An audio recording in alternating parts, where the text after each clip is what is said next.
Welcome everyone to Teffla's Sealed Only Adventure. Starting from nothing but 3 Freezing Chain structure decks, I will attempt to build a deck to top a regional. Along the way, I'll pick up new packs and other product, limiting myself only by my $30 a week sealed only budget. Additionally, there are several sets that I'll have sealed behind certain challenges, and these sets are things like structure decks or Dual Devastator where there are guaranteed cards. This is not only to test my ability as a duelist, but also to provide more and better content for you guys. Before I get into the video, however, I do want to thank Nimnim and Revs Cards for the inspiration, as well as Flashcards for sponsoring me. If you're ever in my area, stop by my locals and thank Flashcards, or hit the link down in the description to join their Discord and thank them that way. Now then, let's get ready to document my 0 to hero status. Wait. Before we go any further, there's a couple things that are going to be changing in the not too distant future. I actually went out and recorded a couple episodes, but before I explain what's going to be changing, I do have to apologize for how long this has taken. I just recently graduated, and the last couple of weeks were really stressful. I was having some difficulty with my classes, so it's just been it's been a mess. But that's no excuse, and I just wanted to apologize to you guys. Now, moving on to what's going to be different. The $30 a week budget is going to become $40, which means the intro is going to be different, so expect that. And the reason that I've bumped it to $40 a week is in order to have more content for you guys. Now, it's not going to be changing in this episode, it's going to be changing a couple episodes out, but this is basically just to give you guys more content, because when I open something like Dual Devastator, it's really the only thing I can open in that episode with the monetary confines that I have. So I figured 40 would give me a chance to open at least one other thing and give you guys that extra little bit of experience in seeing what I was opening. But with all that said, I guess on to the video. Well, we managed to complete the challenges, so that's a good thing. Dual Devastator. So I managed to get my hands on this for, believe it or not, exactly 30 bucks. But I think we all know what comes in this. However, I'm going to crack it open. We're going to do a quick page throw. Alright, now that I've gotten the plastic off, let's open her up. Alright, well, oversized box for small product. Not bad. I guess we're going to start with the only section of actual random that we might get, and that's the field spells. Field center cards. So we got the Joey Wheeler, obviously peeking out there from the front. It's gonna take me way too long to open up.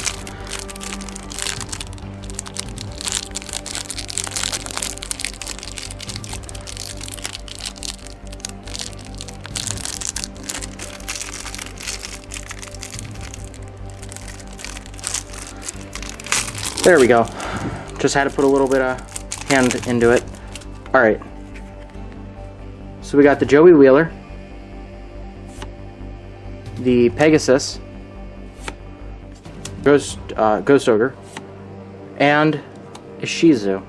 Not bad, not bad. I like them. Alright. So let's crack this bundle open. Hopefully a little more, a little better this time. This will be our first taste of hand traps.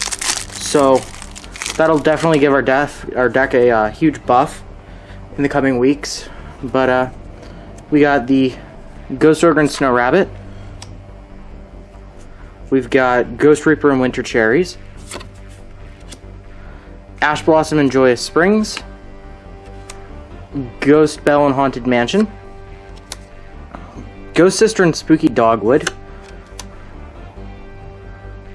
Red Blossoms from Underroot, which is, in my opinion, the best looking one.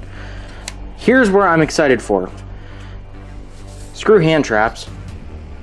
We have extra deck cards. Ally of Justice Catastor. A new Bryonic with a higher rarity. Metaphys Horus. Black Rose Dragon. Clearwing Fast Dragon. Stardust Spark Dragon. Scarlet Red Dragon Archfiend, a higher rarity Trish, Vermilion Dragon Mech, Abyss Dweller, number 101 Silent Honor Arc, Castell, Tornado Dragon, Underclock Taker, Lamphonicus, Gaia Saber, Decode Talker Extended, Topologic Bomber Dragon, and finally Saryuja Skull Dread. All cards that, in the right situation, I guess could help, but we're going to have to be a little picky with the ones that we choose. However, we did get a couple rarity buffs, so that's nice. And then to finish it off, we'll just go with the rest of these. We got DD Crow, Effect Veiler, Gate Blocker, not as good, Denko Sekka, not bad, Inspector Border,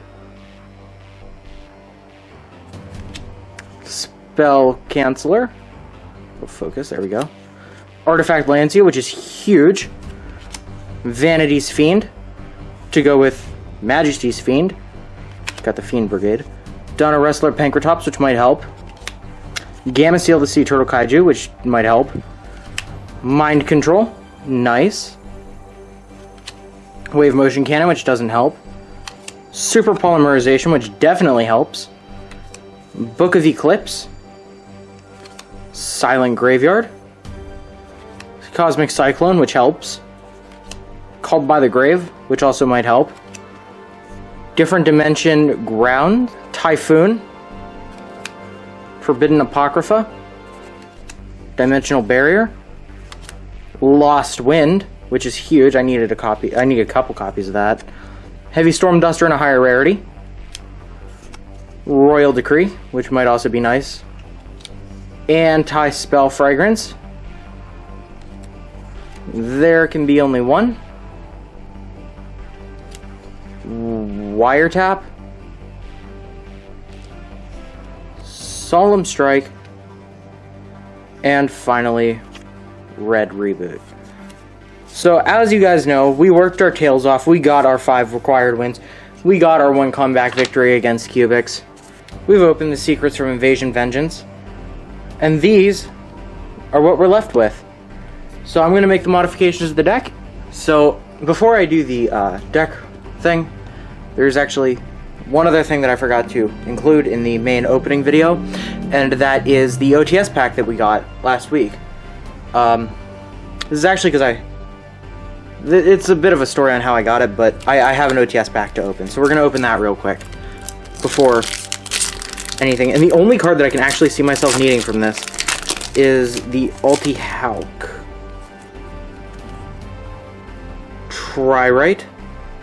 Tri-White, sorry. Mahama the Fairy Dragon. Melfi Mommy. Oh well. But I figured I'd open that. Didn't think I actually needed anything from it, so we're just going to set those aside. And I am going to do a quick deck profile here. Of course, from the main deck, we still have, for monsters, 2, General Wayne of the Ice Barrier. He is our best summoner. He's a free special summon. He's a really good card, all in all. And he allows us to search some of the spells that we need. Triple Revealer. Of course, you guys know why at this point. Same thing for the Speaker. Speaker's a free special summon. Revealer is pitch 1 to special summon a tuner from the deck. Level 3 a lower tuner, but still. Beggars can't be choosers. We got 2 Crystron Rosenecks. We got 1 Ash Blossom because we opened the Dual Devastator, so we have hand traps. We have an Ash Blossom and a Ghost Spell. We have 2 Defenders, 2 Crystron Thistburn, 1 Crystron Smiger. That's just part of the Crystron engine. You can banish Thistburn to add a Crystron from your deck to your hand. Smiger banishes to add a trap. So I figured since we don't really utilize the traps a whole lot, it's better to run one and just search each of the traps as we need them. 2 Rion, just easy summoning. Summons with it synchro summons with a banished card for a machine synchro monster, so it's really good. It can do it on the opponent's turn, which can really mess up their plays with Amatrix. So we got double Zuijin. Once again, just an easy special summon, level 2, so pretty good.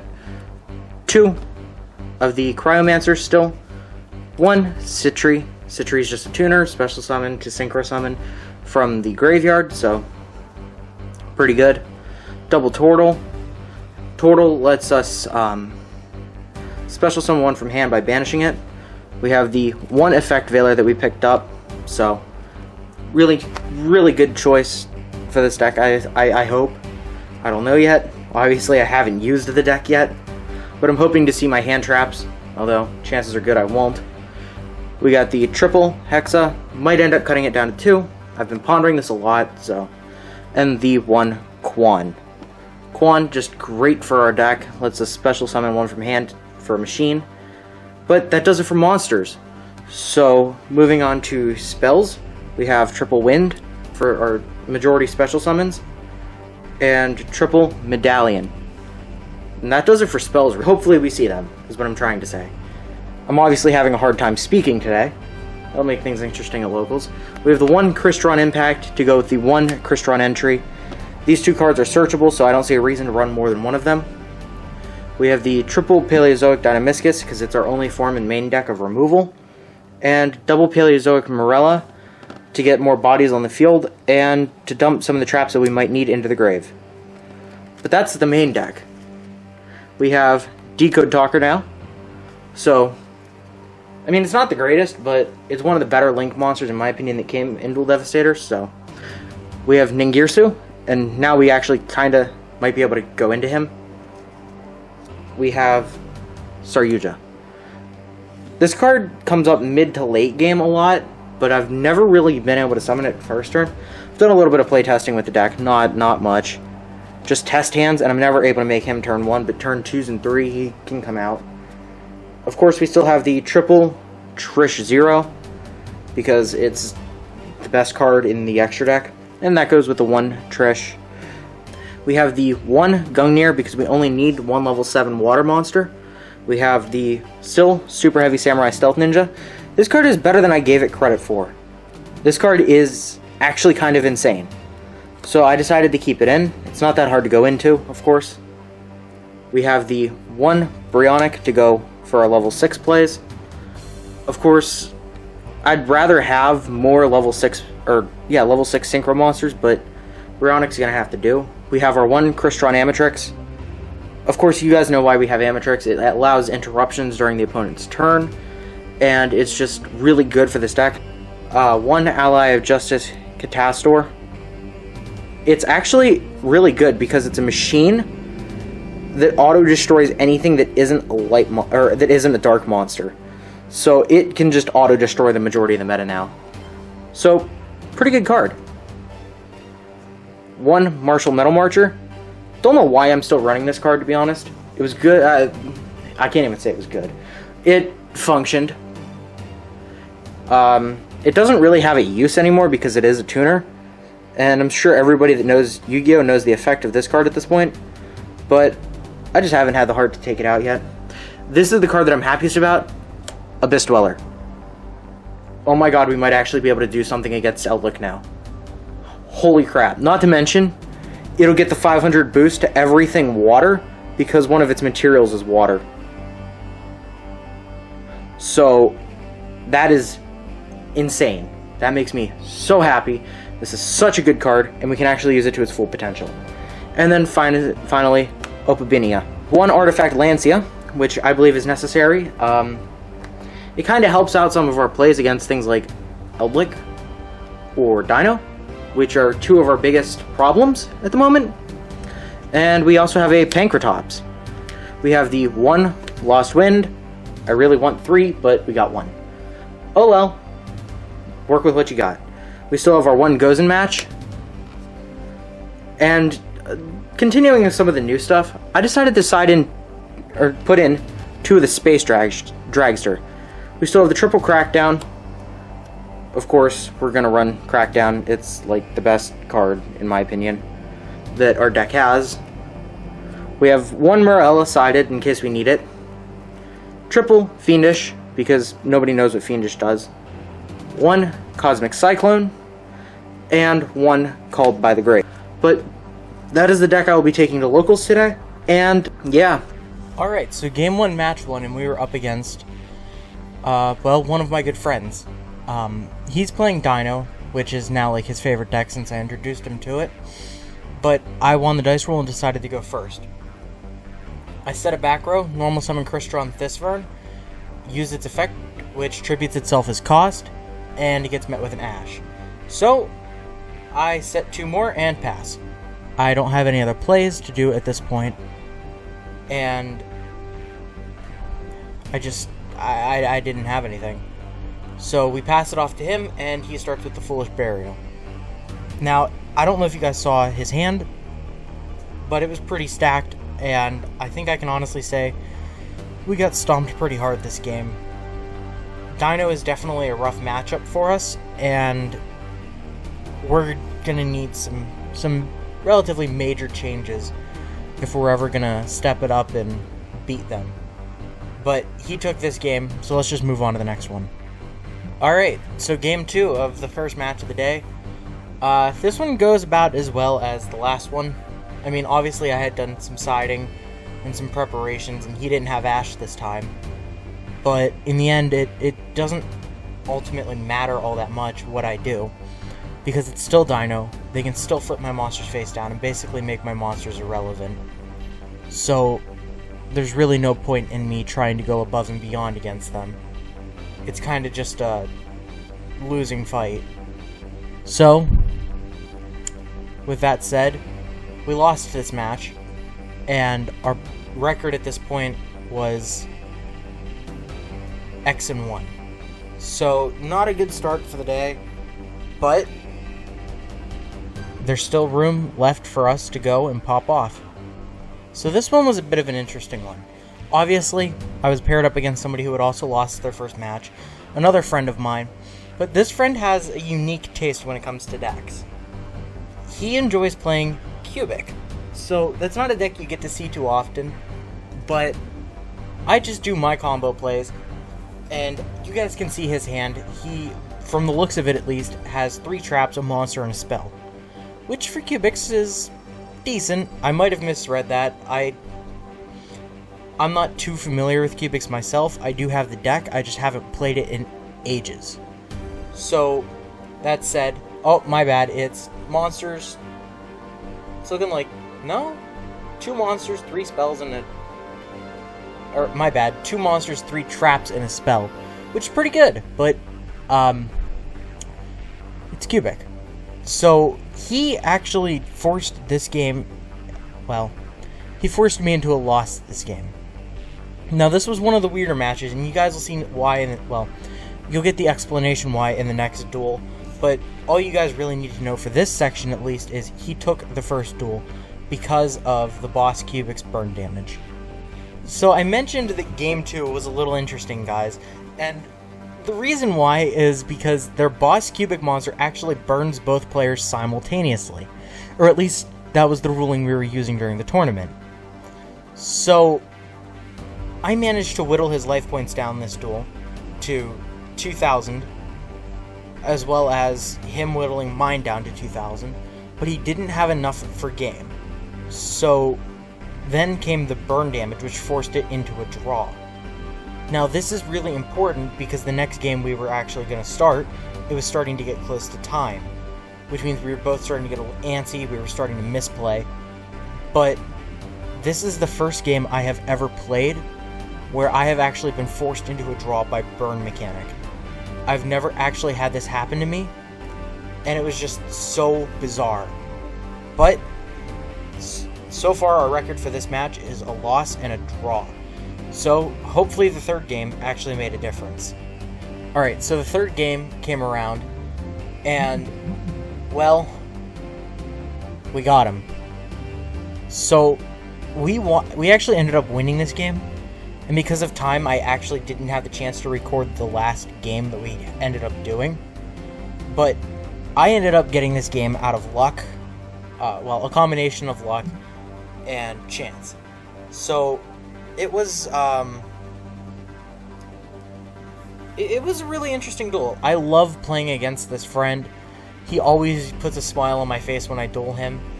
And he's actually a member on this channel. He hasn't done any footage yet, but we will be recording some soon, so hold off on him for a little bit.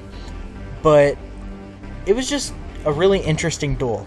Now, I said that I didn't get a chance to record the final duel due to time.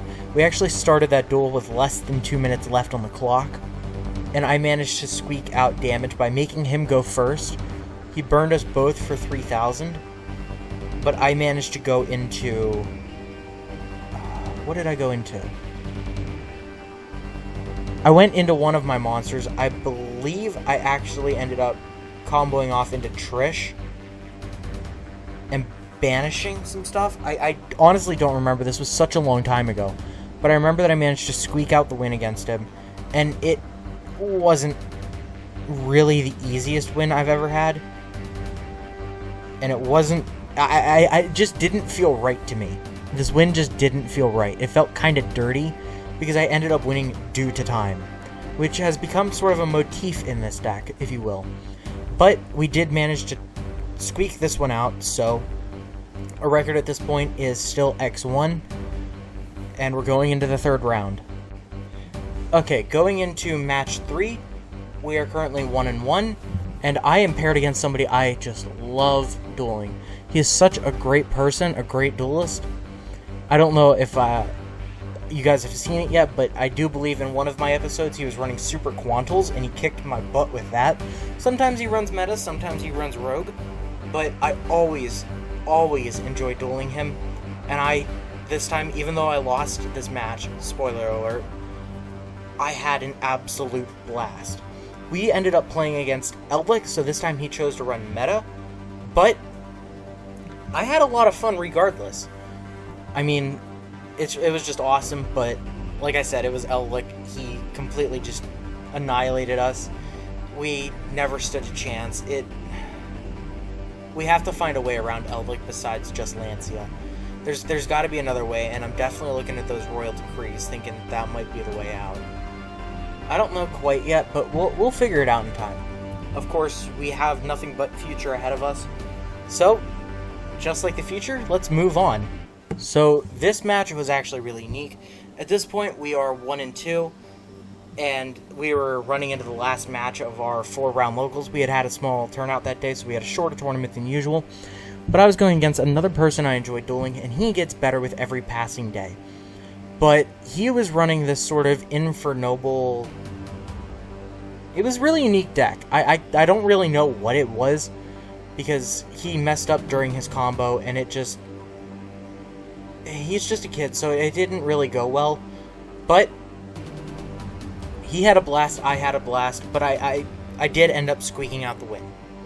So, with that said, our final record during the day for the main tournament was 2-2, which is middle of the road, but the two decks that we lost to were both meta, so we're going to have to figure out what we're doing in the future, because we can't keep losing to the same deck over and over.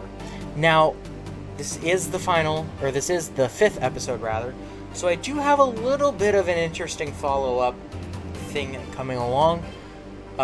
You guys will see it in just a second, but I set it up with my friend that was running the Cubics earlier, and basically we were pairing the deck that I started with versus the deck I have now. Our plan is every 5 episodes to do this, just to see whether I've progressed or digressed during the series, and to see how everything turns out. So let's move on to that. Alright, so now we're going against the... it's basically the first episode deck versus the 5th episode deck. I won the dice roll, so I'm going first. And this is just to see how the deck has changed through the episodes, how it's progressed.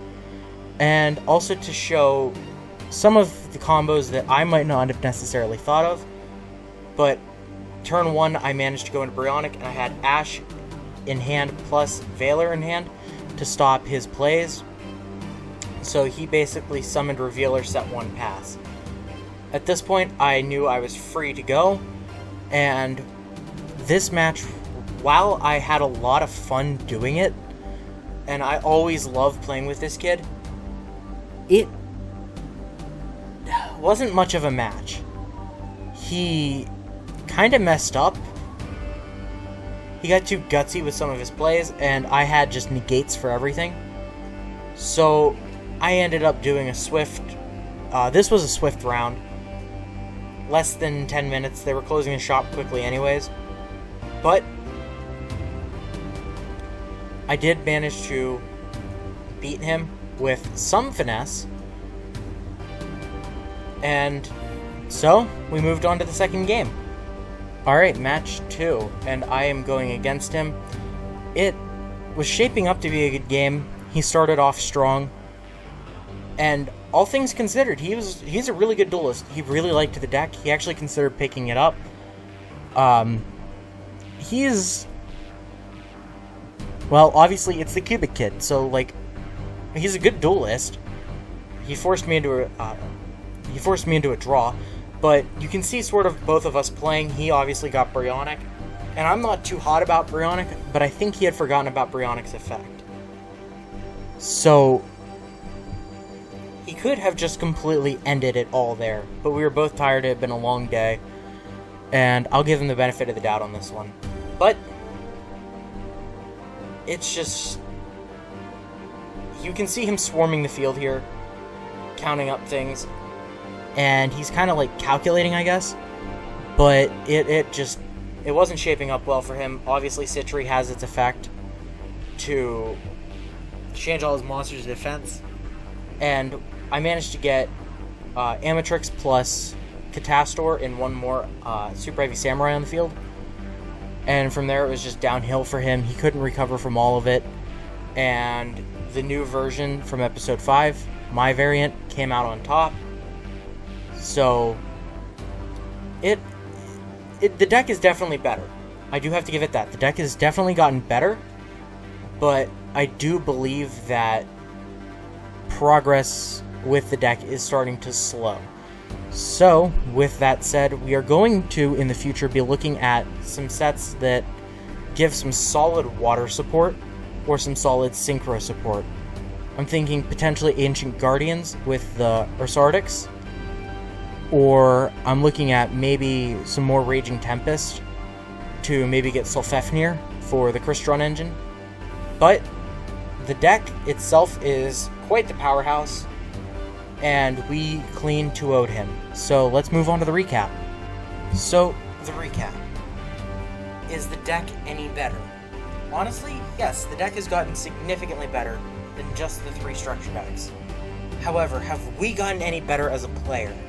That answer is no. So, a little bit of description here for that. Obviously, we're always growing as a duelist. That's just, it comes with the territory. The more you play, the more you grow. However, a wise duelist once told me, and this is going to sound so cliche, I know it is, but a wise duelist told me, it doesn't matter what cards in the deck you run are, a good duelist can make any deck work. And I've always taken that to heart. So, even though we aren't exactly running the greatest deck, of course, we definitely have room to improve as a duelist. Now, the final question and the final part of this recap. Did we achieve our goals by episode 5? The answer to that is actually yes, we did. And we actually did it rather decisively, which means we're gonna have to make the goals harder going on. So, moving forward, the goals will become significantly more difficult, and you'll see them at the end of the next episode. But that does it for the recap. Now, our plans for the future. Now, as we look to the future, there are things that we will need to accomplish in order to be better with the deck. And just better overall. So, the first thing we're going to need to do is we're going to need to find ways to make the deck more competitively viable.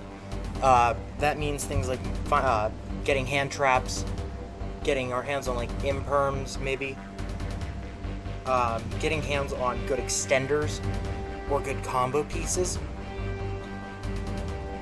Another thing we're going to need is more Dino or Eldlik outs.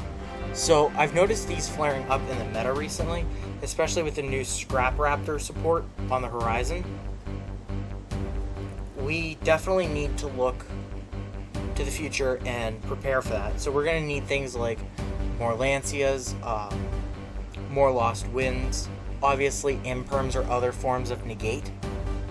But most importantly, we're going to need to practice with the deck and practice as a duelist more so that we can overall become a better duelist with this deck and perform better even if we have bad hands. I've actually been practicing with Crystrons in real life a lot to get a feel for how the Crystron engine works and how I should structure it for this deck. And I've also seen some support that I think would help this deck. So we have that to look for on the horizon. But that does it for this video. And I want to thank everybody for watching. Be sure to leave your thoughts down below in the comments. And once again, I do just want to apologize for the extremely long wait. Graduation, and I know that shouldn't be an excuse. And I'm not using it as an excuse. I'm using it as a way to promise that I will never again do this to you guys. So thank you all for tuning in. And be sure to leave your thoughts down in the comment section below. I do read them. See you guys in the next video.